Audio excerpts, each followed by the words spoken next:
Parliament ఎన్నికల ఓట్ల తేడాలను కురియన్ కమిటీ అడిగిందని ప్రభుత్వ సలహాదారు షబ్బీర్ అలీ చెప్పారు.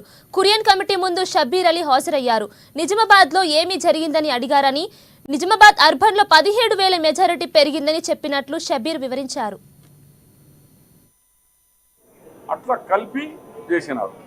నా లెక్కలు రాంగ్ ఉంటే నేను ఏ శిక్ష అయినా నాకు ఇవ్వండి. మీ మీడియా సోదరులు ఎదురుగానే చెప్తున్నా, కేసీఆర్ ఎందుకు ఎవరుతున్నావు, దమ్ముంటే రా. ఆయన తీసుకుంటలేడు. నాకు మీరైనా రిక్వెస్ట్ చేస్తున్నా మీతోని, ఆయన ఒక డేట్ ఫిక్స్ చేయండి నాతోని. నేను మీకు చేస్తా. ఒకవేళ ఛాలెంజ్ ఉంటే నేను రాజీనామా చేసి బయటికి వెళ్ళిపోతాను. మళ్ళీ రాజకీయం మాట్లాడను. ఒకవేళ ఫస్ట్ టైంలో కానీ సెకండ్ టైంలో కానీ 1 డే అని చెప్తే నువ్వు జమ చేసుకుంటూ వచ్చినావు. ఇట్లా ఇట్లా ఇట్లా డేట్ వైజ్ చెప్తా. డేట్ వైజ్ ఇచ్చినాక క్లబ్ చేసుకున్నావు.